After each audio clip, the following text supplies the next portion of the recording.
Looking good? Okay. Thank you so much to the organizers for putting together this fantastic conference, and thank you to Carrie for graciously agreeing to moderate this discussion. So today I will be talking, I'm kind of looking on my other screen here, so if I'm looking to the side, I apologize. But today I'll be talking about revolts against French slaving in the southwestern Indian Ocean in the 1850s. France abolished slavery. Here I'm giving kind of an outline of the presentation. France abolished slavery for the second time across its empire in 1848, but they were still trading in people, in the case of this presentation, in African captives in the 1850s. So first in this presentation, I'll be giving a background as to how and why the French were doing this in the 1850s after slavery was legally abolished across its empire. Then I'm going to go into a kind of a brief overview of some of the revolts against this practice of slaving in the French Empire in the 1850s. And then I'm going to think about how these revolts looked different in the Atlantic versus the Indian Ocean context. These revolts were more frequent in the Indian Ocean, specifically in the Mozambique Channel, and I'm trying to figure out why. And I think that this has to do with a variety of very kind of unique environmental factors to the area around the Mozambique Channel. So first, I'm going to give this kind of general background on what this labor practice was. So the French in the 1850s were trading people within a system that, at least to the French, was distinctive from slavery. And that system was called engagement à temps, or forced indenture. So this system was created in the aftermath of the 1817 illegalization of slaving in the French Empire. So a very brief kind of historical background here. In 1817, in response to diplomatic pressure, especially from the British, France decided to make slaving, the slave trade, illegal across its empire. But at the same time that the metropole decides to make the trade in Africans illegal, there are plantation administrators across the empire who are facing pressure to expand plantation production and the production of cash crops across the empire. And this is actually in direct response to the loss of Haiti. Haiti, which had been France's prized colonial possession. So administrators across the empire are being faced with this pressure to expand plantation production in order to rejuvenate the colonial economy after the loss of Haiti. But at the same time, they can't buy people to work those plantations. So they come up with this, these administrators come up with a new system of labor called forced indenture. And under this system, French traders, French colonial administrators would go to African slaving markets. They would buy people, and then they would give those people their freedom in exchange for a period of forced labor on French plantations. And that period of forced labor ranged anywhere from like 5 to 14 years, depending on where and when you're looking at the contracts. And this system actually starts pretty much simultaneously in the Senegal River Valley here, which you see pictured here on this slide, and also on the island of Sainte Marie off of the eastern coast of Madagascar. Both of those places, in both of those places, French administrators were trying to build plantations, cotton plantations in the Senegal River Valley, and then coffee and clove plantations in Sainte Marie. So these administrators in charge of both these colonies are building these plantations. They can't legally buy people anymore to build those plantations. So they create this new system of labor in which they force African captives to move to French colonial soil, build plantations, and kind of be subsumed into the plantation economy, all with a promise of future liberation and future freedom.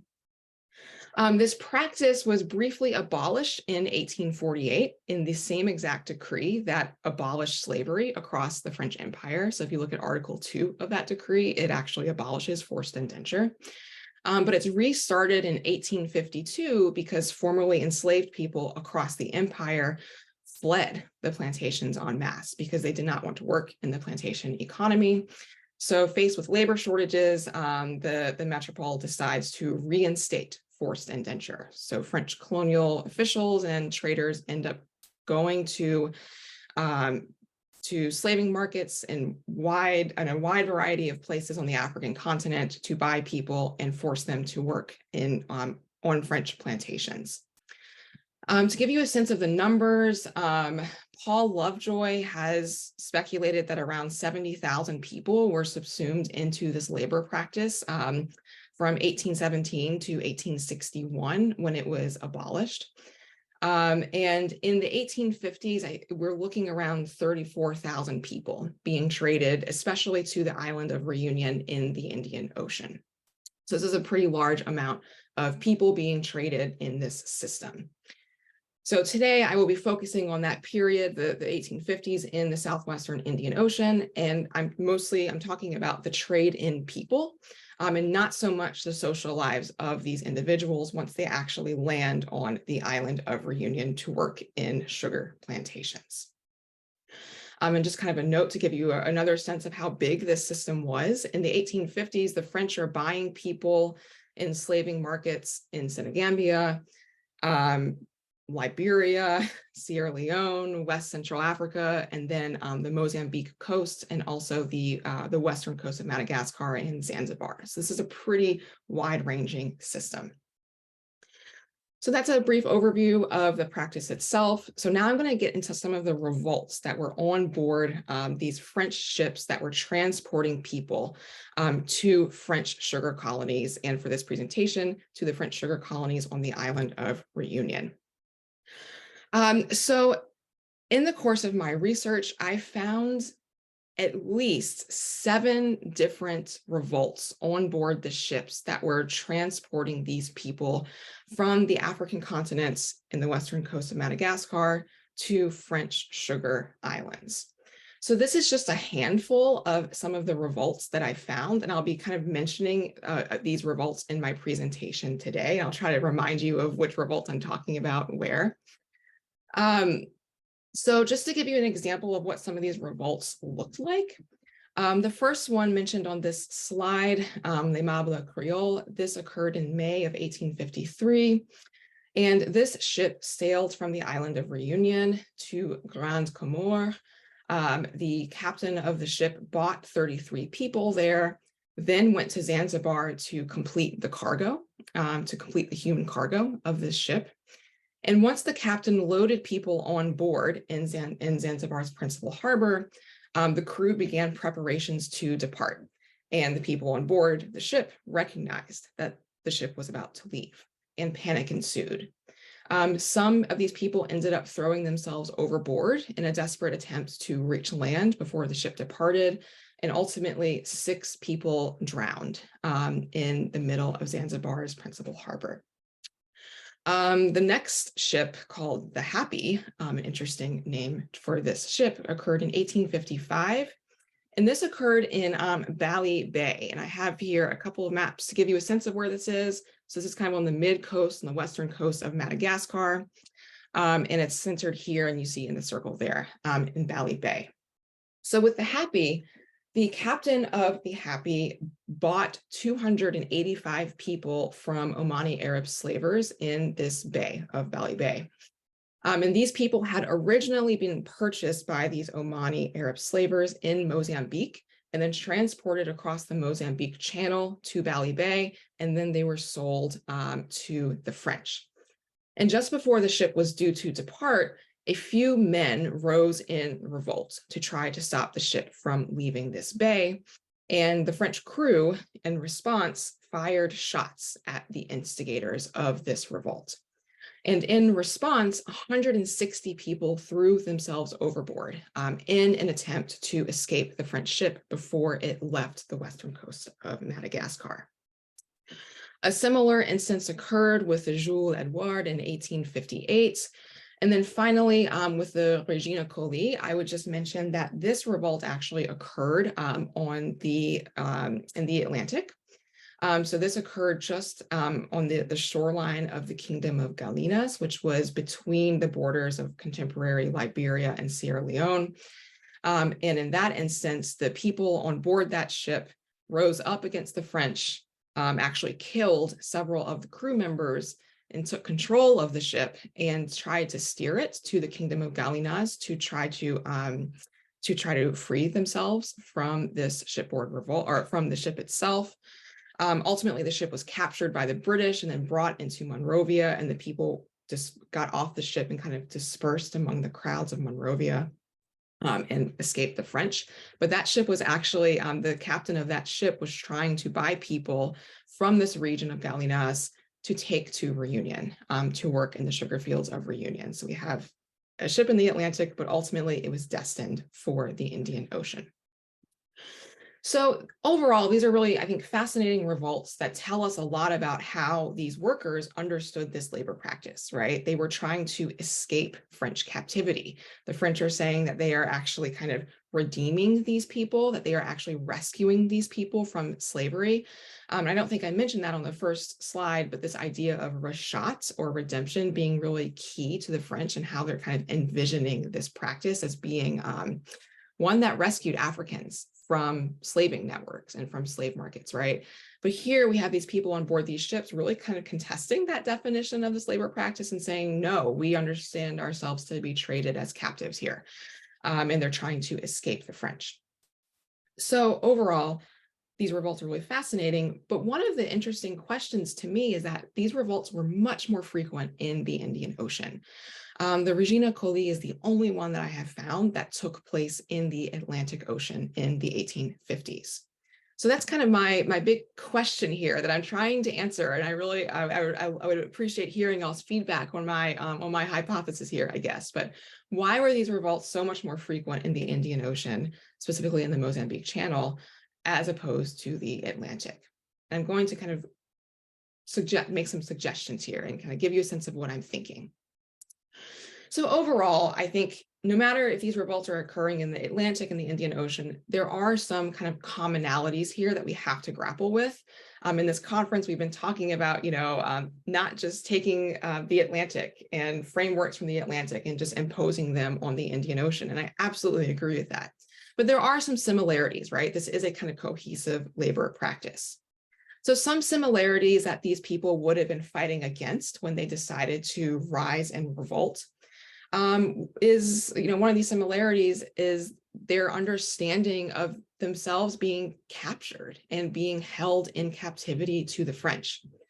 So some of the eyewitness testimonies from the survivors of some of these revolts demonstrate that these engagés, these workers, understood themselves to be held in captivity.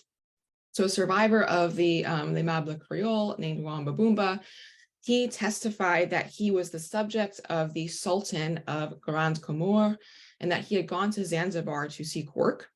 But because of conflicts between the sultans of Grand Comore and Zanzibar, he had been captured as a prisoner of war and then sold to the captain of this French ship. And he very forcefully declared that, quote, he had no knowledge of any engagement that he had to contract, and that he had been taken on board, quote, by surprise and under coercion while chained. Similarly, another man on the ships named Musa Mulamori had been working in Zanzibar when, quote, people of the Sultan seized him and locked him in a hut until the night. Then that night, the captors tied him up and brought him to the French captain of L'Aimable Creole to sell him to the French captain. And these captures are not abnormal. One French official who interviewed many of these Africans who were traded by the French in the 1850s, he said that the vast majority of them stated that they had been stolen violently from their families and that they wanted to return to their families and they had no desire to go work in Reunion. Second, we also see across the Atlantic and Indian Oceans an identification of white people, specifically the French, with sail and the slave trade. So in this period, in the late 1850s, David Livingstone was traveling throughout Eastern Africa, and he traveled up the Zambezi River Valley. And he reported that people living in the Zambezi River Valley and also the Shire River discussed quite openly that the French were buying people from those regions and then exporting them to Reunion, right? So we actually see kind of an identification in the interior of Mozambique, an identification of the French with the slave trade and the French with slaving in the 1850s. And these people also, while they are, while they're kind of discussing what the French are up to, there's also these kind of this description of cannibalism, of the French kind of cannibalizing them, this fear that the French are going to eat them once they arrive at the coast or once they're traded across an ocean. And some historians have done some really great digging into these idioms of cannibalism among captive people in the Atlantic Ocean. Here, I'm thinking of the Atlantic Ocean in particular, but we can read those rumors of French cannibalism and more broadly white cannibalism of Black bodies as an idiom for being consumed by slaving, right? And this kind of identification of white Europeans selling these people and destroying their lives, right? So we also see, I think there, with these rumors of cannibalism, we can see that there's once again kind of an identification of the French with our participation in slaving. And then finally, whether you're looking at the Atlantic or Indian Ocean, there are moments of sale, right? These people would have seen currency being exchanged for their bodies. So as an example, when the captain of the Jules Edouard, one of the ships I talked about in the beginning, when the captain bought those people, he's actually exchanging hard currency for their bodies, right? So I think people would have noticed that, right? And recognized that they're being sold as human commodities, even with this kind of the French saying, no, it's not slavery, it's something different, right? But so in trying to, reach towards that question about why more frequently in the Indian Ocean, right? So people in the Indian Ocean would have experienced these three broad categories or these broad categories of experiences in the Indian Ocean. But also, I think that we have to look at the environment of the Indian Ocean to determine why the revolts were so much more frequent there than in the Atlantic. So first, I think we have to look at the structure of the slave trade in the southwestern Indian Ocean, especially in the 1850s. And this slave trade involves being traded across open water twice. And here I'm thinking through the structure of slaving in the Mozambique Channel. Many of these people were traded by Omani Arab slavers from ports in Mozambique to ports on the western coast of Madagascar. So there's already one kind of open water crossing in a sense.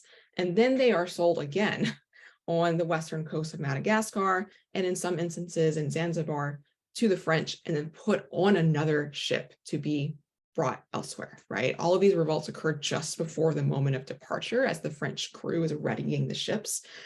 And I think that tells us something about how these people are experiencing the kind of unique structure of the Indian Ocean slave trade, which is the fact of having to be traded across water twice, across open water twice.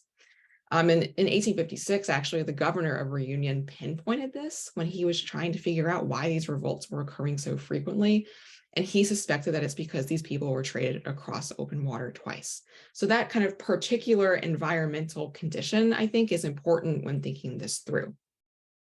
And finally, I'm going to kind of, wrap up here. I'm aware I'm pretty close to the end of my time, but I also think that we have to contend with broader knowledge about ocean currents and wind currents in the Western Indian Ocean. We, of course, all know here, right, about the kind of the unique kind of, monsoon structures of the Indian Ocean, especially when comparing it with the Atlantic. And I think that this would probably have given people kind of deep geographic and environmental knowledge, including ways about the idea of the ocean and the sea as being a conduit, right, instead of a barrier in a sense, right? So knowledge that you can get from point A to point B with regularity. And then also, I think that there's very kind of unique features in these coastlines, especially if you're looking at the western coast of Madagascar and, say, the principal harbor of Zanzibar, right? European travelers in this region noted that there's a lot of coral reefs and protected bays and things like that in the Western Indian Ocean and the Mozambique Channel. So I was recently reading the diaries of W.F.M. Owen, who was traveling in this region in the 1820s, and he wrote, "The coral islets and reefs that skirt the coast are very numerous, and to those unacquainted with them extremely dangerous, but to others they afford at all seasons safe and commodious anchorage," right? And these revolts are all occurring in these protected bays and harbors and, with proximity to these coral reefs. And I'm that coupled with the fact that there's signs of imminent departure from shore and people knowing about the structure of trade in the southwestern Indian Ocean, to me, it suggests that these revolts were more frequent in the southwestern Indian Ocean because of those unique environmental factors, right? Because of this idea of the ocean as maybe being more of a conduit than a barrier. So I'm going to go ahead and stop there in the interest of time, but I really look forward to hearing y'all's responses to this and my preliminary arguments here. And once again, thank you so much to the organizers for putting together a fantastic conference.